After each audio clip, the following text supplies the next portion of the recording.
Em setembro, a gente teve o Setembro Amarelo para alertar sobre a saúde mental. Em outubro, a gente teve o Outubro Rosa, sobre o câncer de mama.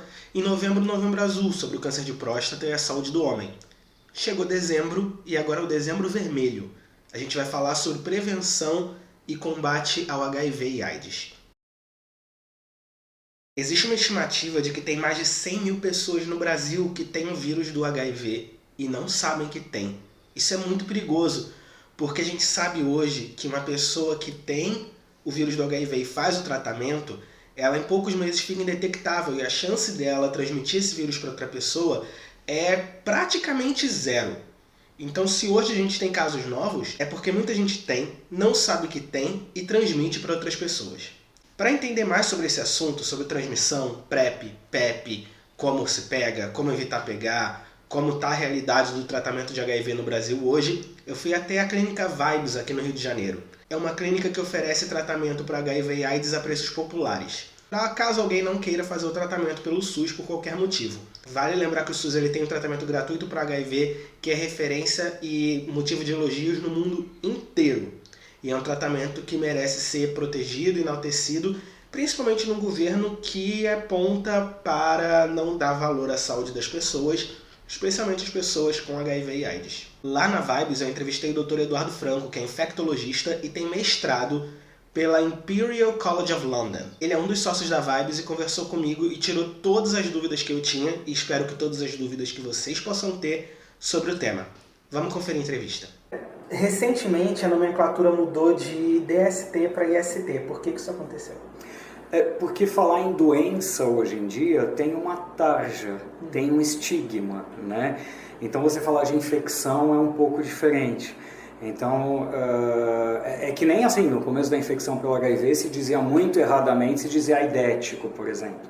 E hoje a gente não fala isso, a gente fala soro positivo, a gente fala infectado pelo HIV, que você tira aí um estigma dessa palavra que seria uma tarja para a pessoa, e doença é a mesma coisa. Então, assim, a gente passa a falar de infecção que tira um pouco desse peso, né? Como é que funciona o vírus HIV no nosso corpo, uma vez que ele entra? Então, o vírus normalmente ele entra através de sangue, por exemplo, ou contato com mucosa, né, no ato da relação, e na mucosa ele vai ser absorvido e vai para a corrente sanguínea. Da corrente sanguínea ele entra nas células de defesa, nos linfócitos, onde ele começa a se multiplicar. Quando ele se multiplica numa certa quantidade, ele rompe o linfócito, por isso que a doença dá imunossupressão, porque quando ele se multiplica no linfócito, ele provoca uma ruptura, uma morte do linfócito, e aí a imunidade vai caindo ao longo do tempo se a infecção não for tratada. Então, se você não trata a infecção, em torno de 8 a 10 anos depois, começa a ter consequências que são as doenças oportunistas pela imunidade baixa, pela quantidade de células de defesa, linfócitos que foram destruídos.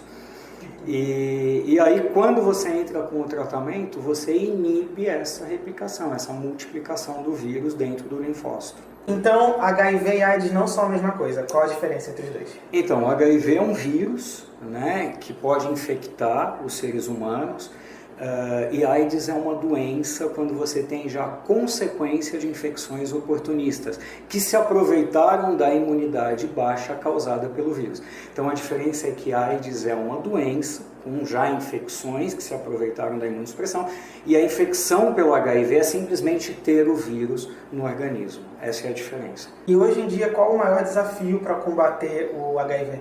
Cura. Eu acho que hoje em dia tem muitos trabalhos de cura acontecendo, sendo apresentados nos congressos, tudo isso, que estão incipientes, que estão começando.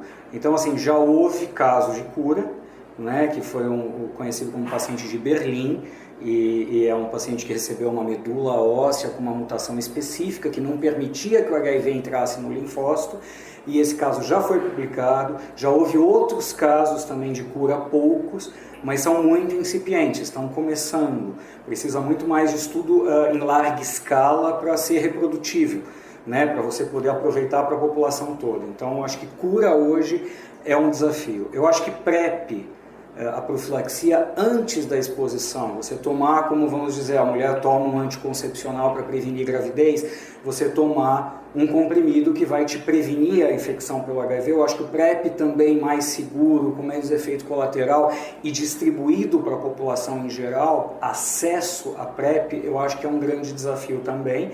E a vacina. Né? Então a gente tem alguns estudos de vacinas agora, bem interessantes. Tem um estudo que foi apresentado agora no Congresso Mundial do México, que a gente teve alguns meses atrás, e esse estudo mostrou um protocolo de vacina que está super avançado, com respostas de anticorpos muito grandes, de quase 100%, respostas de anticorpos protetores, né, para a infecção. Então vacina eu acho que é uma coisa que também é um desafio. De acordo com o NIH dos Estados Unidos, o National Institute of Health nos Estados Unidos, a gente vai conseguir realmente vencer a infecção pelo HIV quando a gente associar os três. A gente associar tratamento efetivo com vacina, com PrEP.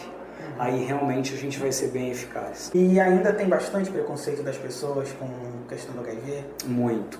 Eu acho que a gente fala ainda no HIV da coisa da morte social. A gente não fala mais na morte clínica, né, porque é uma doença crônica, manejável, tratável, tudo isso, mas ainda se fala na morte social. Ainda é uma realidade quando uma pessoa infectada conta para um parceiro que a soropositiva perdeu o relacionamento.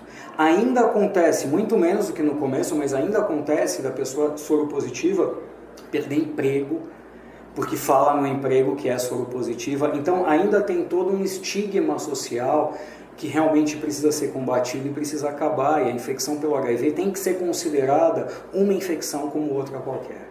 Como estão hoje em dia as políticas de HIV e AIDS no Brasil?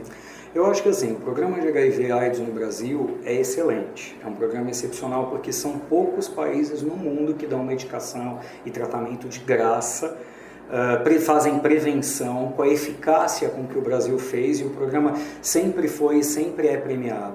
Só que a realidade no Brasil, com 800 mil infectados, isso é o que a gente sabe, porque isso é o que é notificado e o que é feito diagnóstico, porque tem muito diagnóstico que não está feito. Então, assim, para cuidar de toda essa população é difícil, é muito difícil. Então, eu acho que falta ainda, existe uma demanda reprimida no sentido de atendimento a HIV e tratamento e diagnóstico, principalmente de HIV, pela condição da epidemia, pela situação de que atender toda essa população é muito difícil, porque é um serviço super especializado. Então eu acho que tem muito trabalho a ser feito, mas o trabalho que foi feito até agora é louvável. Até pouco tempo atrás a gente tinha só a camisinha como método de prevenir HIV, mas agora também tem o PrEP e o PEP. Você pode diferenciar para a gente um pouco eles? Sim, claro. Como a própria sigla está dizendo, o PrEP é a profilaxia pré-exposição. Então, é como se a mulher, por exemplo, que não quer engravidar, tomasse o seu anticoncepcional diariamente. Toma o seu comprimidinho e na hora que ela vai ter a relação sexual, ela evita a gravidez. O PrEP é a mesma coisa. Toma o seu comprimidinho. Na hora que você tem a exposição, seja ela qual for, seja injetável, seja a exposição sexual, por exemplo, a pessoa está protegida. Né? Então, o PEP já é a profilaxia pós-exposição. Então, para quem não teve o cuidado do PrEP, não toma todos os dias ou não pode tomar todos os dias, a pessoa tem a relação desprotegida, né, que não é o que a gente indica sempre a camisinha, sempre prevenção, até porque a camisinha previne outras ISTs também, mas se aconteceu, né, e às vezes acontece, a gente sabe que a realidade é essa, a pessoa tem até 72 horas para começar alguns medicamentos e ela pode reduzir em até 80% a sua chance de infecção. E como a pessoa pode acessar o PEP aqui na clínica? Então, aqui na clínica a gente atende o paciente e faz uma avaliação de risco. Por quê? Porque primeiro você tem que saber se vale a pena fazer. Porque tem gente que às vezes chega com uma história de dei um beijo. Né? E a gente sabe que hoje beijo não transmite, etc, etc. Que no passado foi um tema, que muita gente acreditava, mas ainda é um tema às vezes na cabeça das pessoas, né? Então a gente precisa fazer uma avaliação de risco para ver se realmente naquele contato suspeito houve um risco de exposição, e isso é uma avaliação profissional, né? Além disso, passar em consulta com o infecto para fazer essa avaliação de risco e ser prescrito a medicação. Aí a medicação a pessoa vai buscar na rede pública. PrEP, a pré-exposição, você recomendaria ele para que tipo de pessoa, para que tipo de comportamento? Olha, sinceramente, com a minha cabeça hoje, não falando como infecto, eu acho que toda pessoa que tem relação sexual com um parceiro que ela desconhece a sorologia, eu acho que ela deveria fazer. Então, eu acho que PrEP, por exemplo, eu contraindicaria para aquela pessoa que tem, mas eu não diria contraindicaria, eu diria que é menos provável que ela vá se infectar, aquela pessoa que tem uma relação super estável, que faz teste rotineiramente, que tem segurança de que não há relação extraconjugal. Agora, quem consegue isso? Quem consegue segurança de que não há relação extraconjugal? Claro que existem critérios do Ministério da Saúde que são diferentes do meu pensamento, né? Então, existe uma abordagem que eu, Eduardo, te oriento, te recomendo como infecto, e existe uma abordagem pública de uma doença, né, de uma prevenção, de uma situação de saúde. Agora, eu como Eduardo te diria, só não use se você tiver extrema confiança, se você tiver parceiro ou parceira testado, entende? E claro, você sempre soro negativo. E PrEP e PEP tem efeito colateral? Qual é? Sim. Então, existem vários protocolos, né? Porque antirretroviral, a medicação, os protocolos que são usados no Brasil, os remédios que a gente adotou no Brasil, baseado em ciência, em alguns outros países eles adotaram outras coisas. Alguns países da África, por exemplo, eles adotaram outras coisas por custo, né? Então, assim, a tomada de decisão é baseada em outros fatores. Mas fato é que, por exemplo, um dos esquemas para PrEP que é utilizado hoje, que é um medicamento que chama Truvada, que é o principal medicamento utilizado, ele está associado pouco, são raros casos, mas está associado a um problema de fígado e um problema de perda óssea. Tá?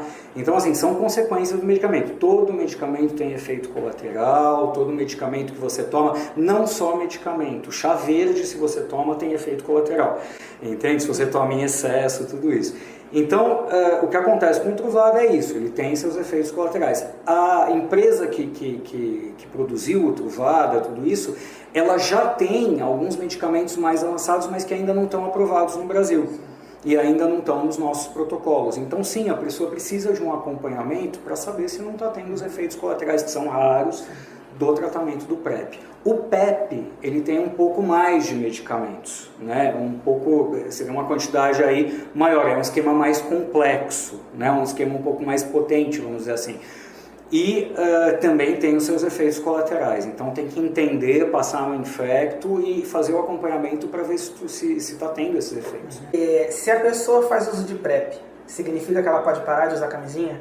Não 100%. Hoje em dia a gente fala de prevenção combinada, né, que é a combinação de métodos para você se sentir 100% controlado, né? Então já tem caso descrito de falha de PrEP, né, e a gente não pode dizer que é 100% seguro.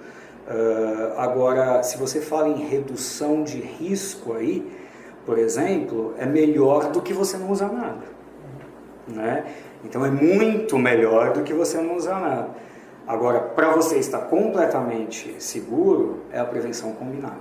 E até quanto tempo depois de uma relação desprotegida ou de uma exposição, a pessoa deve começar a tomar o PrEP? Então, até 72 horas. Por quê? Porque justamente é o tempo que o vírus entra no sangue para ele entrar no linfócito e se multiplicar dentro do linfócito. É nesse tempo que você tem que a pessoa tem para iniciar a medicação do PrEP. Agora, o ideal seria o mais precoce possível. A maior efetividade do PrEP, ela acontece nas primeiras 2 horas. Então, aí nas primeiras 2 horas seria o ideal. É indetectável é igual a intransmissível. O que isso significa? Isso significa uma verdade. Isso significa que houve um estudo, que chama Estudo Partner, que avaliou 75 mil relações sexuais e não houve transmissão que foi considerada do parceiro. Entende? Até houve transmissão dentro do estudo, pouquíssimas, mas foi transmissão por relação externa ao casal. Porque eles fizeram genotipagem dos vírus e perceberam que não vinha daquele parceiro. Então, foram 75 mil relações sexuais entre pares sorodiscordantes, um positivo e um negativo. E do parceiro positivo não veio nenhuma infecção. Então aí nesse estudo se comprovou que realmente se a carga viral está indetectável, é intransmissível, não se transmite. O que é uma carga viral indetectável? Então, indetectável significa que o teste não detecta o vírus no sangue naquela quantidade mínima que ele está presente. Então, se você fizer um exame qualitativo, vai dar positivo, porque tem muito poucos vírusinhos ali. Mas o teste ele tem um limite de detecção, ele detecta a partir de um número, uma quantidade de vírus. Então, ser indetectável está abaixo desse limite de detecção do teste. E a pessoa se torna indetectável fazendo o tratamento? Fazendo o tratamento, e a gente reconhece nesse teste que o tratamento está funcionando. Então, o fato de estar indetectável significa que o remédio está agindo contra o HIV. Então, isso que é importante, né? Então, quando a gente fala de indetectável e intransmissível, por exemplo, a gente está falando disso. Esse teste determina que a pessoa não vai transmitir. Então, a gente pode falar hoje que a pessoa que o maior perigo hoje, na verdade, são as pessoas que têm HIV e não sabem que é quem está transmitindo? Eu concordo com isso. Eu concordo com isso porque fazer o diagnóstico, você não fazer o diagnóstico e continuar transando sem medida de proteção, etc, etc, é o que mais expõe. Né? Então, muitas vezes as pessoas não têm teste, elas não foram testadas e elas assumem que são soronegativas e elas dizem, não tenho nada, mas na verdade não foi testado há muitos anos. Né? E aí elas estão expondo alguém, porque elas desconhecem o seu estado sorológico. Né? Sim, e de quanto em quanto tempo você recomenda que a pessoa faça o exame? Claro que depende da frequência de relação sexual, né?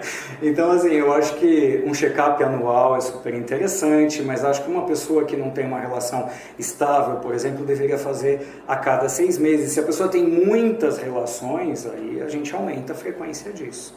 Tem muita gente que diz que é importante fazer o exame, mas não faz. Algumas têm certeza que não tem umas pessoas que têm medo de ter resultado positivo. O que você diria para essas pessoas que ficam enrolando para fazer o exame? Justamente o medo é justamente não saber, né? Porque hoje o tratamento é tão eficaz, o HIV é uma doença tão controlada, crônica, mas controlada, que você não tratar o dano que o vírus vai causar no teu organismo é muito maior. Então, não fazer o teste é medo do estigma. E aí é que eu acho que a gente tem que trabalhar na cabeça das pessoas. A gente tem que trabalhar que transar é saúde, ter prazer é saúde.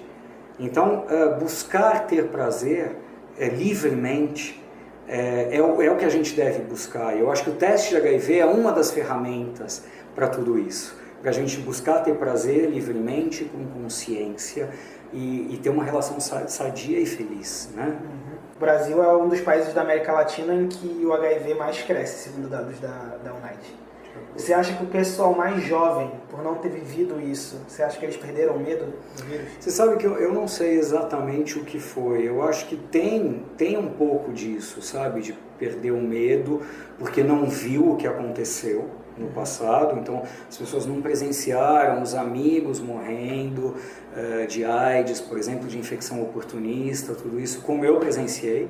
Né? E tive muitos amigos na minha época, mas eu também acho que tem uma confiança no tratamento da doença.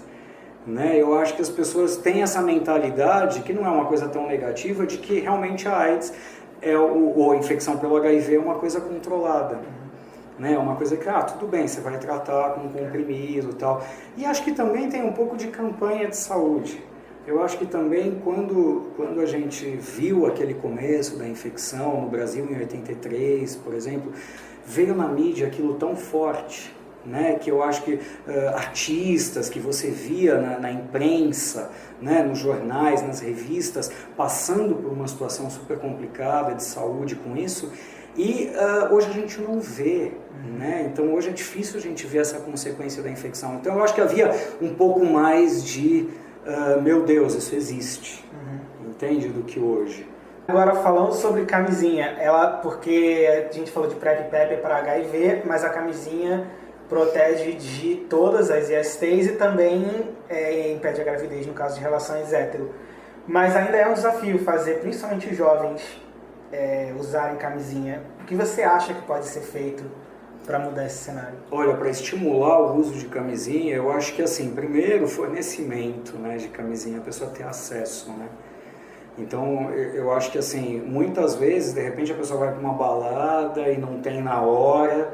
Então, é muito comum a gente ver em outros países equipamentos assim na parede, dispensando camisinha e tal. Eu acho que isso seria fundamental. A gente vê em alguns lugares no Brasil, mas não são todos, né? Então, de repente, a pessoa vai ter a relação e ela não tem ali à mão tudo isso. Acho que em relação à mulher, por exemplo, existe às vezes um preconceito de ir na farmácia comprar, de levar na bolsa. É como se a mulher fosse, não sei, sabe, tem mais relações sexuais porque tem uma camisinha na bolsa. Não, entende? Então eu acho que tem isso também. E eu acho que aí tem um papel super grande do governo. O governo tem uma campanha super forte de distribuição de preservativos nos postos de saúde, etc. Mas eu acho que tem mais que falar um pouco disso, né? Tem mais que trazer a mente da pessoa para que seja associado. Vou ter relação ao preservativo. Olha, eu acho que é muito importante a gente falar de estigma de HIV. Eu acho que esse estudo que veio com indetectável e intransmissível, o estudo Partner, ele é muito importante, porque ele tira muito do estigma do paciente HIV ser perigoso, do paciente infectado, sabe, ter algum problema para o outro, para o parceiro, para a relação, para tudo isso. Então eu acho muito importante essa mensagem, que é o que a gente estava conversando, a pessoa testar, saber se tratar, tudo isso a torna, às vezes, muito mais segura para a pessoa que é soronegativa do que a pessoa que não sabe e não testou. Então, eu acho que essa mensagem é muito importante, acabar com o estigma de HIV, acabar com essa coisa de morte social do HIV, entende? Isso tem que ser uma vida social, tem que ser uma coisa muito positiva, que é o que a gente luta. E aí, restou alguma dúvida para você? Se você tiver qualquer pergunta sobre HIV e AIDS, deixa aqui nos comentários. Não esquece de se inscrever no canal se você é novo por aqui e de deixar seu like, que ajuda o YouTube a divulgar esse vídeo para muito mais gente. E se você quer ajudar esse canal a continuar existindo, vai ter um link aqui embaixo para a nossa campanha de financiamento coletivo. Quem participa ganha recompensas muito legais, participa de sorteio e tudo mais. A partir de R$5 por mês, você pode cancelar quando você quiser, você já começa a ajudar. Desculpa se a minha voz está um pouco fanhosa, estou me recuperando de um resfriado, mas espero no próximo vídeo já estar 100%. A gente se vê lá. Tchau, tchau!